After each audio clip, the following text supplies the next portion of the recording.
Here to analyze your Oporto website advertisement. Before I continue, um, I would like to give us a brief definition of marketing and advertisement. Marketing, according to American Marketing Association, was defined as the activity, set of institutions and processes for creating, communicating, delivering, and exchanging offerings that have value for customers, clients, partners, and society at large. On the other hand, advertisement was defined as that, according to Dahen and Rosengreen, as the brand-related, brand-initiated communication targeted at people, participants, designed to impact and effect. In as much as these two topics have been separately defined, um, there is a close relationship. Advertisement is actually a tool of marketing for every business. In the course of this analysis, we'll look at the food and hospitality industry, a brief background of Oporto business, critically analyze the ambience of the website, and then we'll look at the market theories evident as well as my recommendations. So, looking at the food and industry business, food industry in Australia, the Australian and New Zealand Standard Industry Classification classifies hospitality as entailing business of restaurants, cafe, accommodation, and a whole lot. And for this industry, it has contributed very well immensely to the growth of GDP of Australia.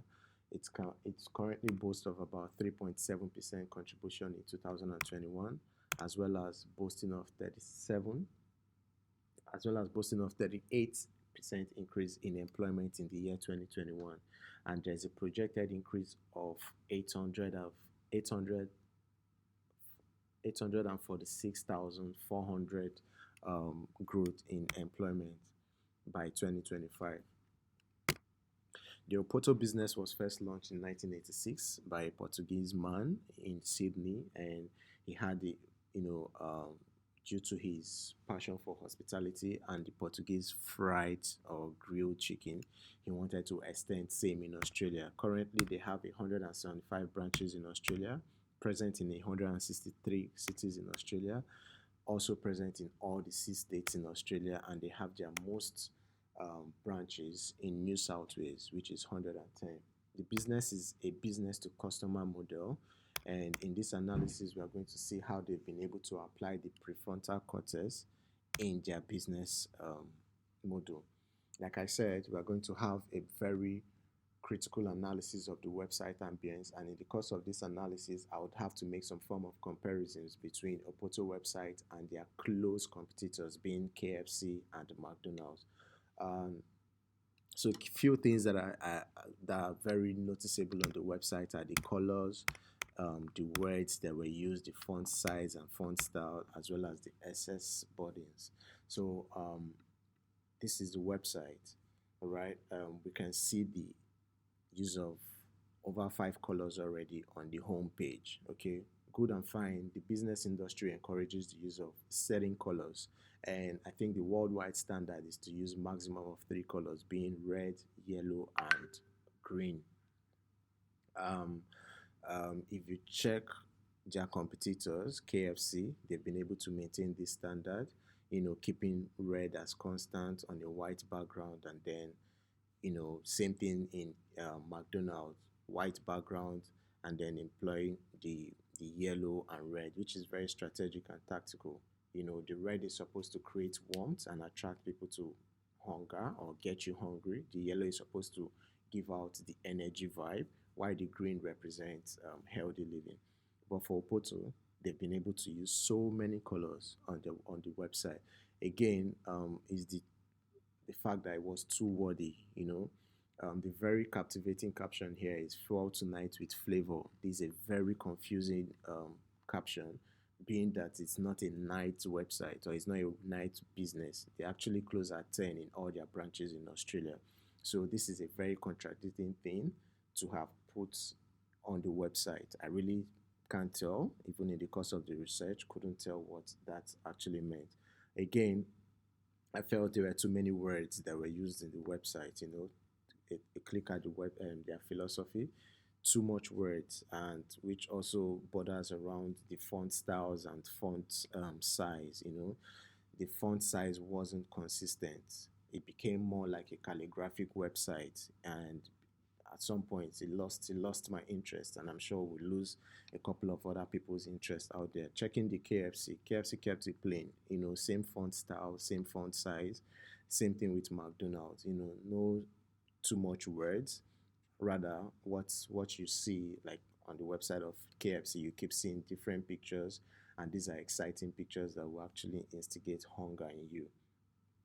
um yeah, and then finally, I think there was an excessive use of buttons, from the menu button down to the feedback button. Because of these too many use of buttons, it's hid the call to action button being the most important button on the website or down online.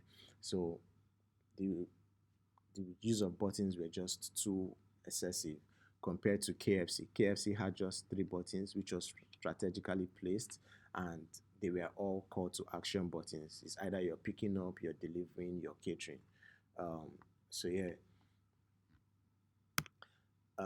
looking at the business decision process, obviously, the problem identification here, it's hunger. Information search is the website. The alternatives is KFC, McDonald's, like I've used in the analysis. And then the purchase is order online. These are the steps to business decision process. So you have to have a problem, you have to have an information search for solution to your problem. You have to have the alternatives, then the purchase, and then the final one is the post purchase, that is the feedback. This business has a low customer involvement and doesn't necessarily need too much impact of customers. The market theory that was evident in this website are the four P's, the product, the place, and the price.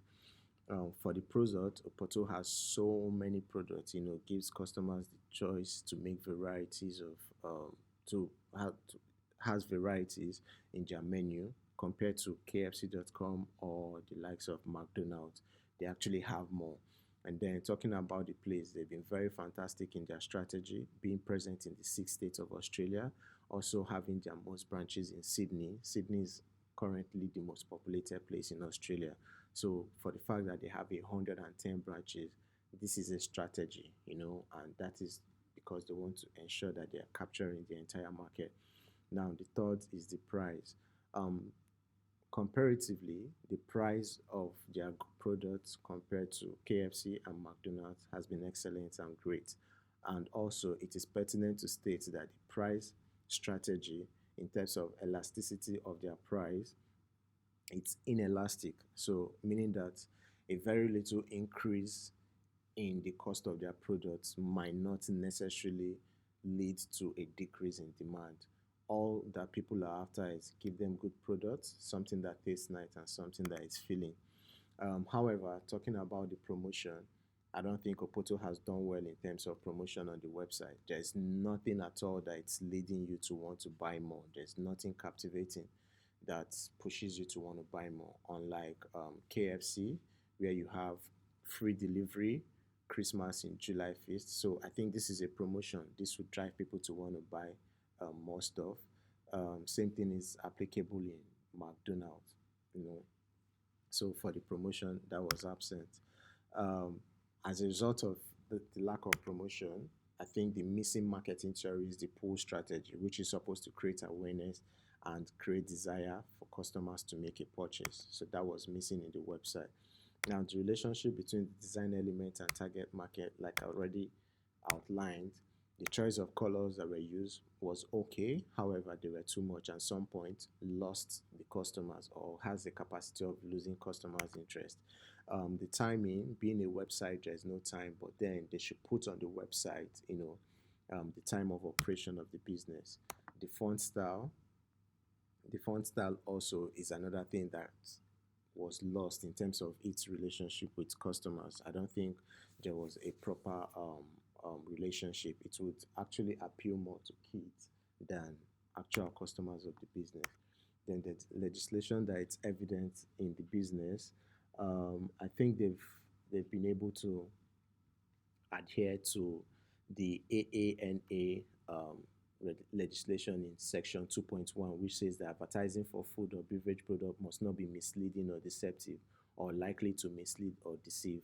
So they actually adhere to this legislation, as well as one of 2.5, section 2.5, which says that adverts of food or product not intended or suitable as substitute for meals must not portray them as such. This also was evident in their website, and they kept to that legislation. Finally, my recommendation, like I've mentioned earlier, I think they should stick to the use of three colors and maybe a background color. They should use less words, be more concise and precise with their words, reduce the number of buttons, and as well make their call to action button to be more evident. Then the location button, which was beneath the website, should be brought on top of the home page, and then this font styles and the font colors or font size should be coherent all through the website. With this, I'm sure Oporto will have a very wonderful and catchy website. Thank you.